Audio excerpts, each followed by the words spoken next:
representasi yang kedua lah. Okey, so saya nak sentuh juga tentang laporan apa tu Harian Metro. Harian Metro itu hari yang mengeluarkan kenyataan bahawa permintaan saya terhadap kanabis perubatan itu tidak wajar. Jadi saya ingin menyatakan bahawa saya bukan satu orang yang meminta agar dibolehkan kanabis perubatan itu. Sebenarnya sebelum ini Tun Zaki yang merupakan Ketua Hakim Negara Malaysia yang terdahulu pernah buat permintaan yang sama, iaitu meminta agar kerajaan untuk melonggarkan sekatan terhadap kanabis perubatan sebab dia pun sakit. Dia ada sakit dan dia perlukan kanabis sebagai perubatan dan dia ingin menggunakan kanabis CBD, iaitu kekeliruan di kalangan masyarakat kita tentang pengambilan kanabis. Pengambilan kanabis ini ada dua kategori.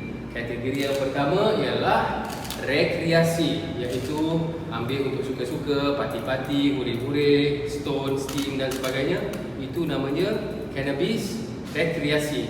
Itu tidak ada kena-mengena dengan apa yang saya perjuangkan, iaitu kanabis perubatan. Kanabis perubatan adalah kanabis yang digunakan oleh para doktor yang bertauliah untuk mengubati pesakit-pesakit dengan kanabis, dan ini telah diakui oleh doktor-doktor di seluruh dunia termasuk di Malaysia, iaitu boleh Google lepas ini Profesor Dr. Hussein Habil. Tengok apa dia cakap. Jangan dengar cakap saya, dengar cakap Profesor Dr. Hussein Habil tentang kanabis perubatan. Dan yang terakhir sekali, saya ingin meminta daripada Menteri Kesihatan yang baru, Dr. Zaliha, supaya merujuk kembali kepada apa yang telah dilakukan oleh Menteri Kesihatan yang terdahulu. Menteri Kesihatan yang terdahulu ada buat jawatan kuasa untuk mengkaji keberkesanan kanabis sebagai perubatan. Kalau kita ingat semua, diorang ada pergi ke mana? Thailand, kan? Dia ada pergi Thailand dulu untuk buat kajian dan sebagainya. Tapi bila balik, senyap sunyi, kita pun tak tahu apa hasil kajian dan tak ada apa-apa berita. So saya minta Menteri Kesihatan yang baru tolong dedahkan kita semua kepada hasil kajian jawatan kuasa tersebut. Bang, hari ni yang keputusan representasi hari ni ditolak KLCC. So dimaklumkan oleh Ketua kata dapat arah daripada abang untuk buat representasi kedua. Betul. Jadi abang ada apa komen tak mengenai maknanya tak representasi yang kedua ni, yang pertama ditulis oleh lawyer sendiri, tapi representasi yang kedua ni saya sendiri akan tulis, insya-Allah. Saya akan buat tulisan. Jadi tak, walaupun gagal tapi tak mematahkan semangat abang untuk terus berusaha. Kita terus berusaha lah. Maknanya kita masih percaya kepada keajaiban, kita percaya kepada takdir Tuhan. Bila Tuhan cakap kun fayakun akan berlaku. So saya masih percaya dan akan terus berjuang. Dan yang paling penting sebenarnya saya happy sebab isu kanabis perubatan ni telah dibincangkan secara meluas. So itu pun boleh membuka mata kita semua. Saya pasti tak lama lagi di Malaysia, katakanlah ada 30 tahun dan sebagainya, kanabis perubatan mesti akan dibolehkan. Saya tidak ada rasa setinggal mestilah sedih. Ada sedih tu sekarang, tapi ialah tekilan sedikit.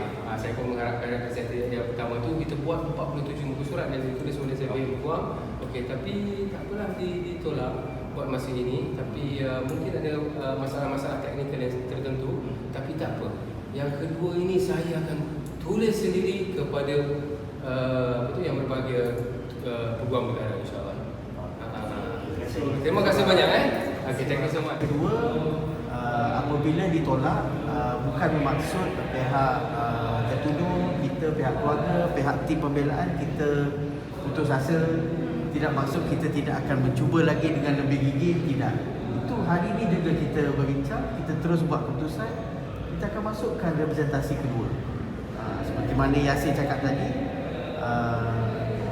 beliau juga akan menulis sedikit, dimasukkan luahan hati beliau, saya akan masukkan dalam representasi kedua.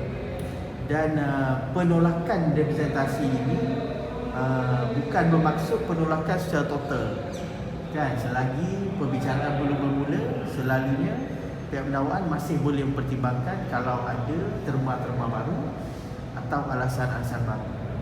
Dua aspek inilah yang kami akan tumpukan dalam representasi yang kedua. Rep tu bagi mengkaji tu, bagi mengkaji Benar, pergaduhan. sudah Ketuduhan. Bukan betul. Okey, bagi mengkaji. So adakah rap yang kali kedua tu membawa isu yang sama juga untuk mengkaji?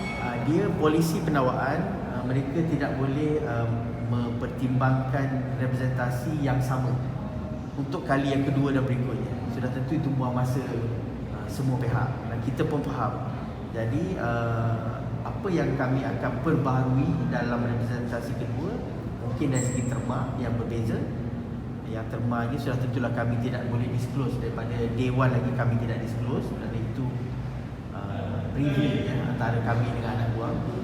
Yang kedua dari segi alasan-alasan terkini yang mungkin lebih boleh menyokong pertimbangan yang kedua.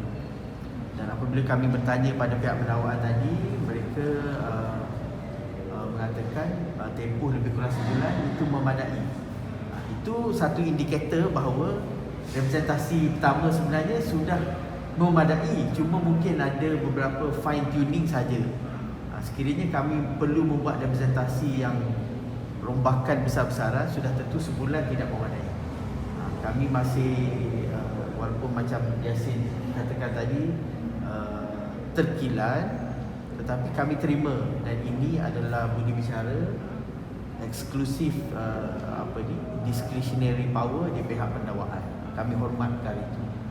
Tidaklah kami bantah pula kenapa tak setuju. Kita cuba lagi. Kena tolak sekali bukan maksud kita akan ditolak selama-lamanya lah. Tapi InsyaAllah kalau kita cuba. dah within trial, representasi tu still boleh ada, Masih boleh masih ada sekiranya keputusan. ada perkembangan baru, sekiranya ada isu-isu berbangkit pendakwaan, contohnya ada counter offer dan sebagainya, perkara-perkara itu masih boleh diteruskan. Pendek kata, usaha sepakat pihak keluarga, pihak tim pembelaan adalah dua-duanya berjalan. Persediaan bicara pun kita bersedia, permintaan representasi untuk dipertimbangkan, diberi peluang untuk elak bicara pun kita berjalan. Dan kita harap salah satu akan berjaya lah untuk kebaikan saudara Yasin. Terima kasih semua. Kan maksudnya representasi tadi tu pula. Ya, benar. Betul.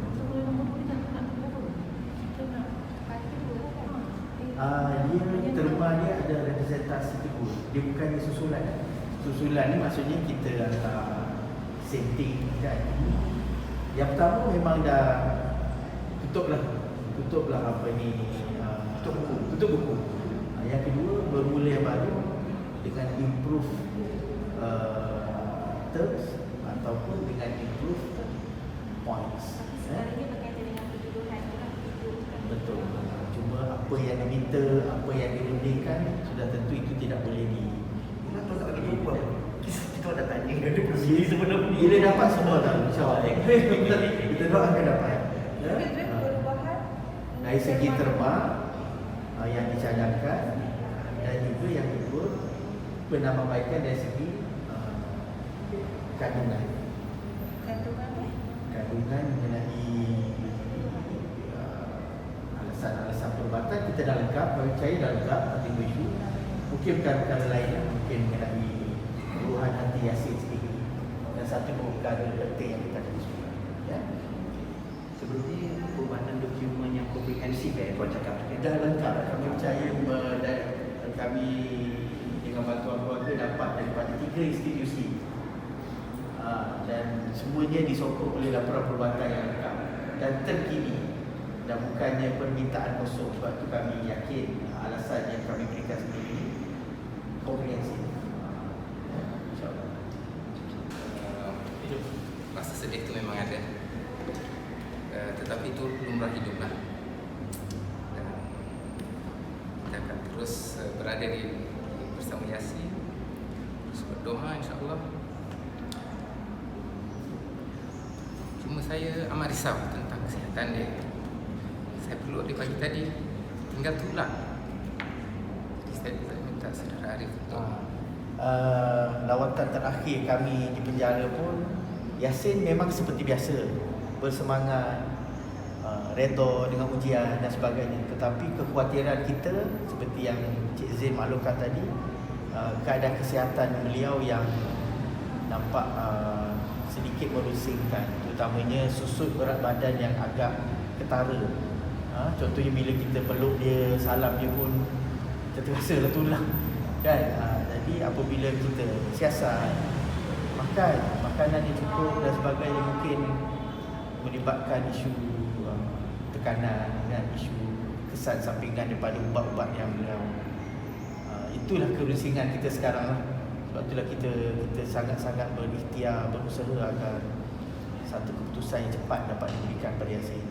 Sebab semakin hari kita jumpa, setiap kali kita jumpa semakin susut. Walaupun beliau tetap orang yang sama, orang yang bersemangat itu kan, yang sentiasa positif itu, tapi keadaan fizikal badan beliau tu agak merusingkan lah. Yang keluarga lagi nak tambah-tambah merusing. Ya, so kita sama-sama doakanlah ya, yang terbaik untuk Yasin. Dia kekal sihat, kekal bersemangat dan diberikan peluang kedua dalam hidup, insyaAllah. Ya. Terima kasih ya.